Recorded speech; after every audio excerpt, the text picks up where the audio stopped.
नमस्कार, न्यूज़ 18 पंजाब हरियाणा हिमाचल देख रहे हैं आप। मैं हूं अमृत वर्दी। बुलेटिन की शुरुआत करते हैं बड़ी खबर के साथ। तो दिल्ली एनसीआर में आज से मेट्रो सेवा शुरू हो गई है। जी हां, करीब 5 महीने के बाद मेट्रो ने फिर से रफ्तार पकड़ी है। हालांकि आज पहले दिन 2 शिफ्ट में मेट्रो चलेगी। पहली शिफ्ट सुबह 7 बजे से 11 बजे तक जो कि शुरू हो चुकी है और दूसरी शिफ्ट शाम 4 बजे से लेकर 8 बजे तक चलेगी। तो अभी फिलहाल शुरुआत में 8 घंटे ही मेट्रो चलाई जाएगी, लेकिन आने वाले समय में इसके समय को बढ़ाया जाएगा। तो बदलाव कोरोना के चलते कुछ किए गए हैं। येलो लाइन पर आज से जो मेट्रो सेवा शुरू हुई है उसमें खास ख्याल रखा जाएगा सोशल डिस्टेंसिंग का। इसके लिए बाकायदा स्टेशन पर मार्किंग की गई है। समयपुर बादली से हुड्डा सिटी सेंटर के बीच मेट्रो शुरू हुई है।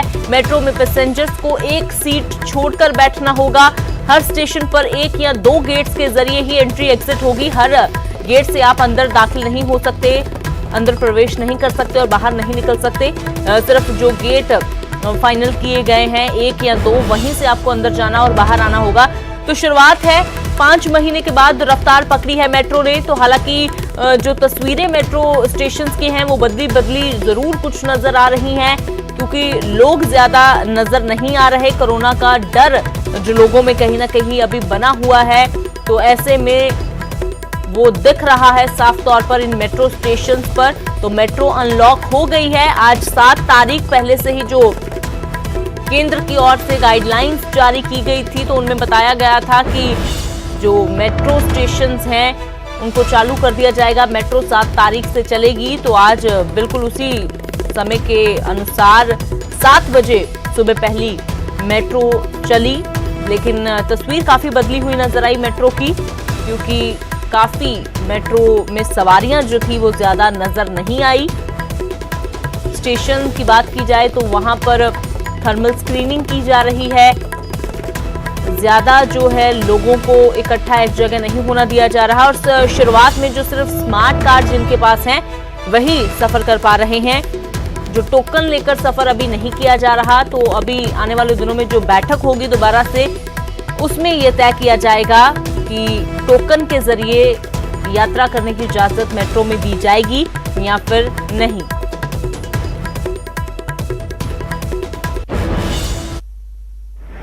तो अब हम जो चेकिंग थी उसको फॉलो करते करते मेट्रो स्टेशन पर पहुंच चुके हैं। और मेट्रो स्टेशन पर आपको मेट्रो खड़ी नज़र आ रही है और इस मेट्रो से ही हम अपने सफ़र को तय करते हैं। तो यहाँ पर आप देखेंगे कि सोशल डिस्टेंसिंग के लिए मार्किंग की बात अगर हम करें तो वो दिखाई दे रही है। और अभी 3 फेज़ में मेट्रो चलाई जाएगी। फ़िलहाल सारी मेट्रो एक साथ नहीं चलाई जाएंगी, टाइमिंग्स में चेंज किया गया, धीरे धीरे उसको टाइमिंग को चेंज किया जाएगा। तो 3 फेज़ में ये मेट्रो चलेगी। और मेट्रो की तरफ अभी हम देखें तो यहाँ आप देखेंगे कि यहाँ पर किस तरीके से आगे बढ़ना है, अपने सफ़र को तय करना है। सोशल डिस्टेंसिंग के लिए यहाँ पे प्लेटफॉर्म पर भी मार्किंग की गई है। और सबसे बड़ी चीज़ ये है कि जो लोगों की संख्या सीमित रहेगी उसको यहाँ पर पूरी तरीके से पालन करने के लिए वॉलंटियर्स भी लगाए गए हैं, ताकि जो लोग यहाँ पर मेट्रो के अंदर जाएंगे वो किसी तरीके के वायलेशन को ना करे, सामाजिक दूरी को ना खराब करे।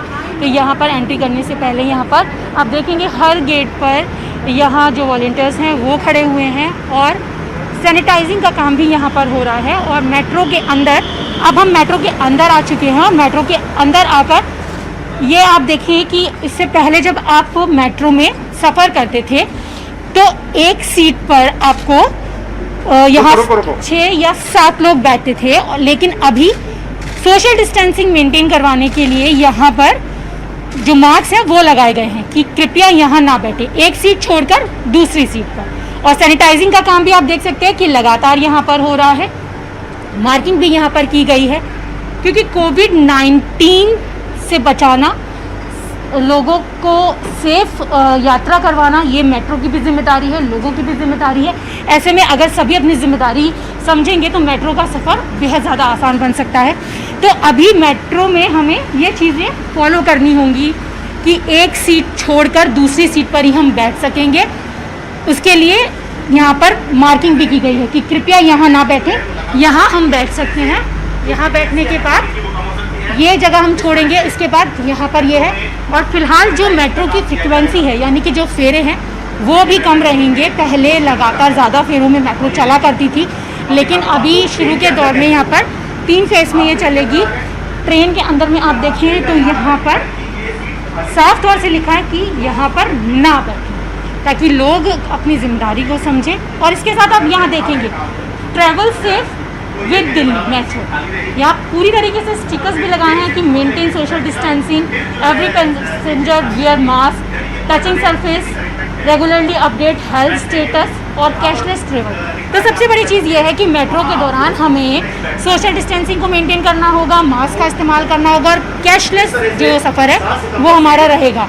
तो आगे आप देखें तो यहाँ पर अब 7 सितंबर से ये मेट्रो शुरू होने जा रही है और लंबे समय से मेट्रो चलने का इंतज़ार दिल्ली के लोगों का था, क्योंकि मेट्रो जो है वो दिल्ली के लोगों के लिए लाइफलाइन बन चुकी है। और ऐसे में अब जो दिल्ली सरकार की तरफ से इसे परमिशन मिल गई है 7 सितंबर से एक बार फिर हम सुरक्षा के साथ मेट्रो के सफ़र को कर सकेंगे, जो हमें हमारी मंजिल तक पहुंचाएगी। कैमरा पर्सन गौरव के साथ रचना, न्यूज़ 18 दिल्ली।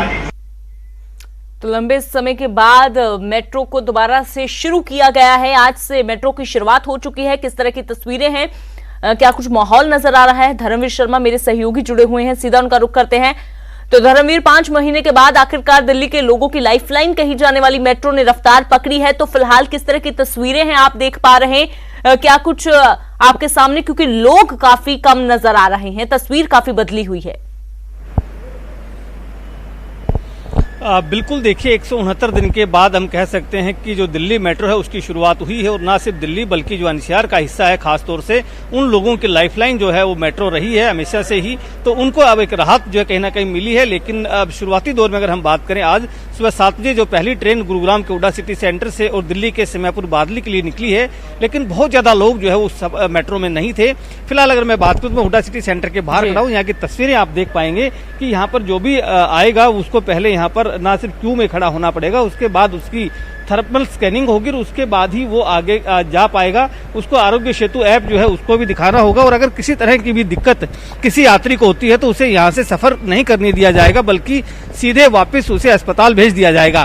क्या कुछ होना चाहिए, क्या कुछ नहीं होना चाहिए, उसको लेकर के भी एक स्टेशन के बाहर जो है एक बोर्ड लगाया गया है, जिसमें कि सभी चीजों को लेकर के गाइडलाइंस जो है वो लिखी गई है, किस तरह से आपको सफर करना है, किन किन चीजों का आपको ख्याल रखना है। तो पूरी तरह से जो फिलहाल का जो मेट्रो का जो सफर है वो कहीं ना कहीं कैशलेस है। आपको सिर्फ स्मार्ट कार्ड के जरिए ही आप जो है सफर को कर सकते हैं। फिलहाल टोकन देने की कोई भी व्यवस्था जो है दिल्ली मेट्रो की तरफ से नहीं की गई है। कहा यही गया है कि अगले कुछ दिन तक देखा जाएगा, ख्याल रखा जाएगा और उसके बाद ये तय किया जाएगा कि क्या कार्ड के जरिए के अलावा टोकन दिया जाएगा या नहीं दिया जाएगा। यहाँ पर जो भी जो खिड़कियां हैं, खासतौर से जो टोकन देती थी पहले, वो सब बंद हैं, उनको बंद रखा गया है। कोई भी यहाँ से आकर के टोकन नहीं ले सकता। जिसके पास स्मार्ट कार्ड है वो उसी के जरिए एक तरह से अपना जो सफर है वो पूरा कर सकता है। गुरुग्राम की अगर मैं बात करूं तो दिल्ली मेट्रो के 5 स्टेशन हैं। 5 स्टेशन पर ना सिर्फ डीएमआरसी बल्कि गुरुग्राम जिला प्रशासन की तरफ से भी अधिकारियों की नियुक्ति की गई है। एक नोडल अधिकारी को नियुक्त किया गया है जो कि डीएमआरसी के साथ लगातार संपर्क में रहेगा और लोगों का जो सफर है वो कितना सुरक्षित हो उसको लेकर के दिशा निर्देश है उनका पालन करवाया जाएगा। बिल्कुल धर्मवीर, तो ऐसे में सुरक्षा इस समय सबसे ज्यादा जरूरी है, सावधानी बरतनी काफी जरूरी है। शुक्रिया ये तस्वीरें हमारे दर्शकों के साथ साझा करने के लिए। तो तस्वीरें आपने देखी, वो मेट्रो स्टेशन जहां पर इतनी भीड़ अक्सर हुआ करती थी, वो मेट्रो स्टेशंस आज खाली नजर आ रहे हैं। वो मेट्रो ट्रेन्स जो हैं वो आज खाली नजर आ रही हैं, क्योंकि पहला दिन है, आज शुरुआत है। धीरे धीरे लोगों को पता चलेगा तो जाहिर सी बात है कि ज्यादा लोग सफर करना, यात्रा करना उसकी शुरुआत करेंगे। लेकिन फिलहाल कई बदलाव जो है वो किए गए हैं। स्टेशन पर कैशलेस ही जो है मोड में आप लेन देन कर सकते हैं, माफ करना, कैशलेस ही आप जा सकते हैं। इसके अलावा जो स्मार्ट कार्ड है सिर्फ उसके साथ ही अभी यात्रा की जा सकती है। अभी टोकन के साथ आप यात्रा नहीं कर सकते। तो ये जो मेट्रो की शुरुआत की गई है, अभी फिलहाल रूट तय किया गया है कि कहां से कहां और कब कब मेट्रो चलेगी। पहले के मुकाबले जो है वो कम ट्रेनें अभी फिलहाल चलाई गई हैं। समय भी फिलहाल 8 घंटे का रखा गया है, जिसको बढ़ा दिए जाने की पूरी उम्मीद आने वाले दिनों में है।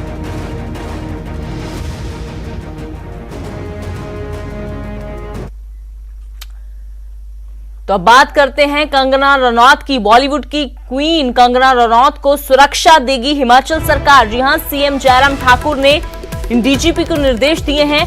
कंगना ने दरअसल अपने लिए सुरक्षा मांगी थी। कंगना के पिता ने भी डीजीपी को एक पत्र लिखा था और अपनी बेटी की सुरक्षा की मांग की गई थी। कंगना की बहन का भी मुझे फोन आया, ये सीएम की ओर से बताया गया।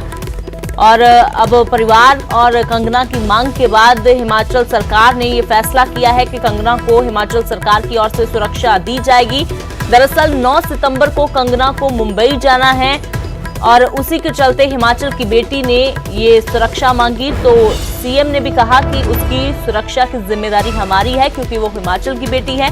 कंगना रनौत ने संजय राउत पर धमकी देने का आरोप भी लगाया था। पिछले दिनों से लगातार कंगना रनौत की ओर से जो ट्वीट किया गया वो भी काफी वायरल हो रहा है, जिसमें कंगना रनौत ने लिखा है कि वो 9 तारीख को मुंबई पहुंच रही है। अगर कोई उसको रोकना चाहता है तो उसको रोक कर दिखाए। तो लगातार नेपोटिज्म को लेकर कंगना रनौत अक्सर चर्चा में रहती हैं।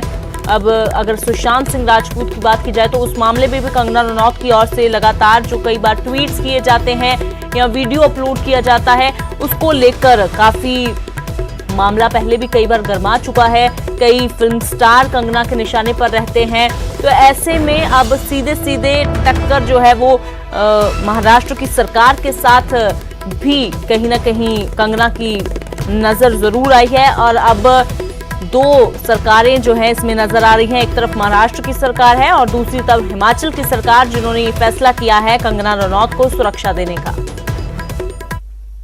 उनकी बहन का फोन आया था, मुझसे बात हुई है और उनके पिताजी ने पुलिस को लिख करके भी दिया है सुरक्षा के लिए। तो सुरक्षा के लिए मैंने डीजीपी को कह दिया है स्टेट के अंदर भी। और अभी फिलहाल वो जहां मुंबई जाने का कार्यक्रम उनका 9 तारीख का है, तो उस वक्त भी हिमाचल प्रदेश की ओर से सुरक्षा की दृष्टि से जो है वो उस पर विचार चल रहा है। देखिए, उस पर मैं बहुत ज़्यादा अभी जाना नहीं चाहता हूँ, सारा जांच का विषय है उस तरह से। लेकिन कुल मिलाकर के हमारी एक जिम्मेदारी बनती है, क्योंकि वो हिमाचल से हैं, हिमाचल की बेटी है, सेलिब्रिटी है। अपनी सुरक्षा के लिए उनने पुलिस विभाग से मदद मांगी है, सरकार से मदद मांगी, वो मदद हम दें।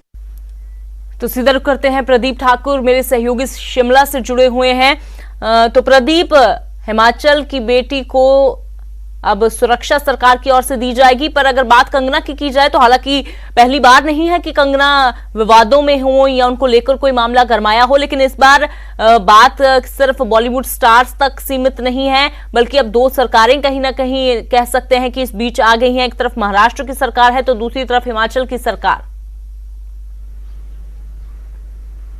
बिल्कुल, देखिए ये मामला लगातार बढ़ता जा रहा है और जो विवाद शुरू हुआ था वो भी लगातार बढ़ रहा है। जिस तरह से कंगना रनौत भी लगातार ट्वीट पर ट्वीट किए जा रही है और जो मुद्दे जो पहले उठाए गए हैं, चाहे वो बॉलीवुड इंडस्ट्री में ड्रग का मामला हो या फिर वो भाई भतीजावाद की बात हो, ये तमाम मुद्दे उठाए गए। और जिस तरह से सुशांत की जो फिल्म एक्टर सुशांत है, उन्होंने जो जिस तरह से सुसाइड किया था उस विषय को भी उठाया था और उस वक्त इसको भी एक हत्या करार दिया गया था। तो ये एक तरह से जिस तरह से बॉलीवुड को पूरी तरह से निशाने पर लिया गया है, तो कहीं ना कहीं उस मामले में अब सियासत भी इन्वॉल्व हुई है। और जिस तरह का जो शिवसेना के नेता है संजय राउत, उनका एक बयान आता है कि वो महाराष्ट्र आकर देख ले। तो ऐसे जब बयान आए उसके बाद कहीं ना कहीं ये विवाद बढ़ता गया और प्रदेश में भी ये मांग उठने लग गई थी कि जो कंगना रनौत है उसको सुरक्षा दी जानी चाहिए। हालांकि मुख्यमंत्री जयराम ठाकुर ने खुद कहा कि उनके पिता का जो है वो पत्र आया है डीजीपी के नाम कि उनके लिए सुरक्षा मांगी गई थी और परसों ही उनकी बहन का फोन भी मुख्यमंत्री को आया था और कंगना रनौत के लिए सुरक्षा मांगी गई थी। हालांकि जो हिमाचल प्रदेश सरकार की परिधि है वो प्रदेश के भीतर ही कंगना को सुरक्षा दे सकती है और इसका फैसला ले लिया गया है। जो कंगना का घर है, चाहे वो मंडी वाला घर है, चाहे मनाली में घर है जहां पर कंगना रहती है, उस दौरान उनके साथ हिमाचल प्रदेश पुलिस तैनात रहेगी उनकी सुरक्षा में। लेकिन क्योंकि 9 सितंबर को उन्होंने महाराष्ट्र जाने की, मुंबई जाने की बात कही है, तो उस उसको लेकर सरकार विचार कर रही है, क्योंकि वो सरकार के अधिकार क्षेत्र में नहीं है। तो संभवतः आज भी उस पर कुछ फैसला हो सकता है, और हो सकता है कि वो महाराष्ट्र सरकार से, यानी हिमाचल प्रदेश सरकार महाराष्ट्र सरकार से भी इस विषय को उठाए कि कंगना को वहां पर सुरक्षा प्रदान की जाए। और इसके साथ साथ अगर जो है नहीं लगता है सरकार को कि वो नहीं वहां पर सुरक्षा दे पाएंगे, तो ये विषय गृह मंत्रालय से भी उठाया जा सकता है। और अगर गृह मंत्रालय से वहां सुरक्षा मिलती है तो वो ऑटोमेटिकली वो पूरे देश में सुरक्षा रहेगी कंगना रनौत को। लेकिन इसको लेकर क्योंकि सिक्योरिटी लेवल की जो मीटिंग होती है, जब अधिकारी बैठते हैं तो देखा जाता है कि थ्रेट लेवल क्या है। फिलहाल अभी जो थ्रेट लेवल की बात है वो, क्योंकि अभी बयानबाजियां चली है, धमकियां एक दूसरे को दी जा रही है, तो इसी में मुख्यमंत्री का जो, क्योंकि भावनात्मक भी हिमाचल प्रदेश से जुड़ाव अब हो गया है, और कंगना रनौत जो है एक जानी मानी फिल्म अभिनेत्री है और हिमाचल का नाम भी बाहर जो है वो रोशन किया है, तो ऐसे में प्रदेश की जिम्मेदारी भी बनती है। और ऐसे में प्रदीप, तो मामला अगर देखा जाए तो काफी इस समय गरमाया हुआ है, सियासत इस मामले में अब काफी हावी हो गई है। तो फिलहाल क्या फैसला लिया जाता है, क्योंकि सुरक्षा की बात की जाए तो सबसे अहम यही है कि क्या हिमाचल के बाहर, खासतौर पे महाराष्ट्र में कंगना को सुरक्षा दी जाती है या फिर नहीं। शुक्रिया प्रदीप फिलहाल इस तमाम जानकारी के लिए। तो हिमाचल के भीतर तो सुरक्षा देने की बात कह दी गई है, लेकिन क्या हिमाचल के बाहर अब कंगना को ये सुरक्षा इसी तरह से प्रदान की जाती है या मामला गृह मंत्रालय तक पहुंचता है? महाराष्ट्र सरकार का क्या रुख रहने वाला है जब हिमाचल सरकार की ओर से अगर बात की जाती है? तो फिलहाल ये सब देखना काफी अहम है।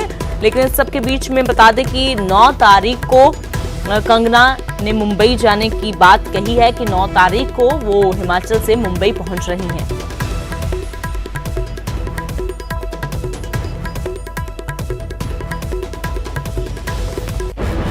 अब बात करते हैं कोरोना की कहर की, जो लगातार जारी है। न्यूज़ 18 पर कोरोना की पूरी अपडेट अपने दर्शकों को बता रहे हैं। पंजाब की बात करते हैं। पंजाब में कोरोना की रफ्तार खतरनाक होती जा रही है। पंजाब से जुड़ी 10 बड़ी बातों के जरिए हालात आपको बयां करते हैं कि किस तरह के हैं। तो पंजाब में 24 घंटों में रिकॉर्ड 1946 नए केस दर्ज किए गए हैं, यानी कि करीब 2000 मामले 24 घंटों के दौरान सामने आए हैं। जालंधर में सबसे बड़ा धमाका हुआ है, 261 नए मामले यहां पर सामने आए हैं। लुधियाना में 161, पटियाला में 150, पठानकोट में 205, गुरदासपुर में 186, बठिंडा में 168, मोहाली में 154, अमृतसर में 133, होशियारपुर में 135 और कपूरथला में 72 नए केस सामने आए हैं। और 2000 के करीब जहां नए केस सामने आए हैं, वहीं 24 घंटों में कोरोना से 54 लोगों की मौत भी पंजाब में हुई है। लुधियाना में 13 लोगों ने दम तोड़ा है, पटियाला में 8, कपूरथला में 6 मौतें हुई हैं, अमृतसर में 5, जालंधर, बठिंडा, फरीदकोट में 3 लोगों की जान गई है। और पंजाब में अब तक अगर बात की जाए तो 63,473 मामले अब तक जो दर्ज किए जा चुके हैं। हालांकि काफी ज्यादा जो लोग हैं वो रिकवर भी हो चुके हैं। और एक्टिव केसों की बात की जाए तो 16,156 एक्टिव केस इस समय पंजाब में, और अब तक 1,800 की हालत। अगर बात की जाए हरियाणा की, तो हरियाणा में भी कोरोना का जबरदस्त कहर देखने को मिल रहा है। 10 बड़ी बातों के जरिए बताते हैं आपको हरियाणा के हालात। तो हरियाणा में लगातार दूसरे दिन करीब 2200 यानी 2200 केस जो हैं वो सामने आए हैं। गुरुग्राम में सबसे ज्यादा 306 नए मामले दर्ज किए गए हैं। फरीदाबाद में 276, करनाल में 246, कुरुक्षेत्र में 230, अंबाला में 190, पानीपत में 175, पंचकुला में 137, हिसार में 120, रोहतक में 91, सोनीपत में 76 केस नए जो सामने आए हैं। हरियाणा में 24 घंटों में कोरोना से 25 लोगों की मौत हो गई है। पंचकुला में 4, कुरुक्षेत्र में 3, फरीदाबाद में 2 मौतें हुई हैं। रोहतक, पानीपत, करनाल और कैथल में भी 2 लोगों की जान गई है। हिसार, भिवानी, सिरसा और यमुनानगर में भी 1 मौत हुई है। हरियाणा में कुल केसों की बात की जाए तो 76,549 केस कुल अभी तक दर्ज किए जा चुके हैं। हालांकि 15,652 ही एक्टिव केस हैं। करीब 60,000 जो है मरीज वो रिकवर हो चुके हैं और अब तक 806 मरीजों की मौत हो चुकी है।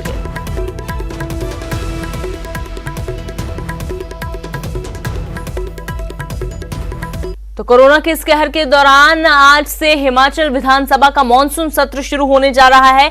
दोपहर 2 बजे इस सदन की कार्यवाही शुरू होगी। ये सेशन जो सत्र वो आज से शुरू हो रहा है।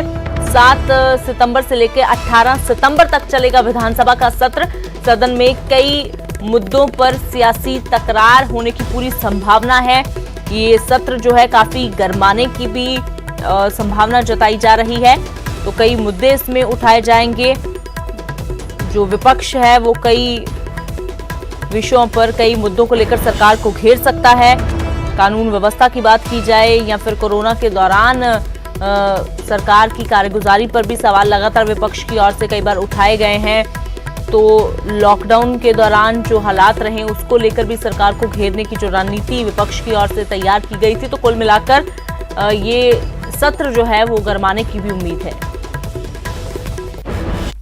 तरह से तैयार हैं। सत्र हमारा इस बार का 10 दिन का रखा है और विशेष परिस्थितियों का ये सत्र है। मॉनसून सत्र में आमतौर पर 5-6 सीटिंग्स होती हैं, अब की बार हमने 10 रखी है और हम उम्मीद रखते हैं कि सारा सत्र जो है वो ठीक प्रकार से चलना चाहिए। और इस वायरस के कारण बहुत अलग तरह की परिस्थितियां सत्र में रहने वाली हैं और व्यवस्थाएं भी अलग से रहने वाली हैं और उनके सभी मेरा जो हमारे माननीय सदस्य हैं उनसे सबसे इस बात के लिए आग्रह कि उनका पालन करें। सर, विपक्ष कह रहा है कि कोरोना के बीच में जो परिस्थितियां रही उसको वो सदन में उठाएंगे, वो उठाएंगे, हम जवाब देंगे।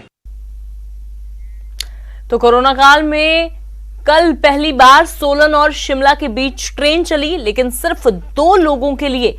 दरअसल एनडीए की परीक्षा के लिए रेलवे की ओर से विशेष ट्रेन चलाई गई, लेकिन सिर्फ एक परीक्षार्थी और उसके पिता ने ही ट्रेन में सफर किया। बाकी सभी परीक्षार्थी अपने निजी वाहनों या फिर बस के जरिए ही परीक्षा देने शिमला पहुंचे। ट्रेन में आए इकलौते परीक्षार्थी और उसके पिता ने भी वापसी में सड़क मार्ग को ही चुना, लिहाजा ट्रेन पूरी तरह से खाली लौटी। बता दें कि ट्रेन में कुल 7 कोच थे, जिनमें 248 लोगों के बैठने की क्षमता थी, लेकिन सिर्फ 2 लोगों ने सफर किया। सोलन से शिमला के बीच रेल मार्ग के जरिए 47 किलोमीटर के सफर के लिए करीब 3 घंटे लगते हैं, जबकि सड़क मार्ग के जरिए काफी कम समय लगता है। इसीलिए ज्यादा लोगों ने सड़क मार्ग के जरिए ही अपना सफर तय किया और इस पूरी ट्रेन में सिर्फ 2 लोग ही नजर आए। अर्जुन अवार्ड से सम्मानित ल्यूज के अंतर्राष्ट्रीय खिलाड़ी शिवा केशवन का मनाली पहुंचने पर प्रशासन और मनाली की जनता ने स्वागत किया। अर्जुन पुरस्कार हासिल करने के बाद शिवा पहली बार मनाली अपने घर पहुंचे। शिवा केशवन ने अंतर्राष्ट्रीय स्तर पर भारत के लिए 10 पदक जीते हैं, जिसमें से 4 स्वर्ण पदक हैं, 4 रजत पदक और 2 कांस्य पदक शामिल हैं। इसके अलावा कई विश्व और एशियाई रिकॉर्ड भी अपने नाम पर केशव ने किए हैं। इसके अलावा ओलंपिक में सबसे कम उम्र का खिलाड़ी होने का रिकॉर्ड भी शिवा केशवन के नाम है। न्यूज 18 से बात करते हुए शिवा केशवन ने कहा कि उन्हें काफी खुशी है कि केंद्र सरकार की ओर से अर्जुन अवार्ड से उन्हें सम्मानित किया गया है।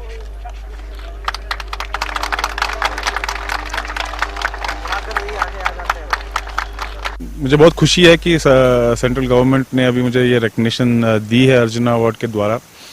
इतने सालों बाद मेरी उम्मीद भी नहीं थी कि ये अवार्ड मिलेगा, लेकिन इससे मतलब बहुत ही ज़्यादा प्रोत्साहन मिलेगा स्पोर्ट्स को और मुझे भी मोटिवेशन मिलेगी कि इसमें मैं और भी अपने आप को लगाऊं और स्पोर्ट्स की प्रमोशन करूं। तो फिलहाल इस बुलेटिन में इतना ही, मुझे दे इजाजत।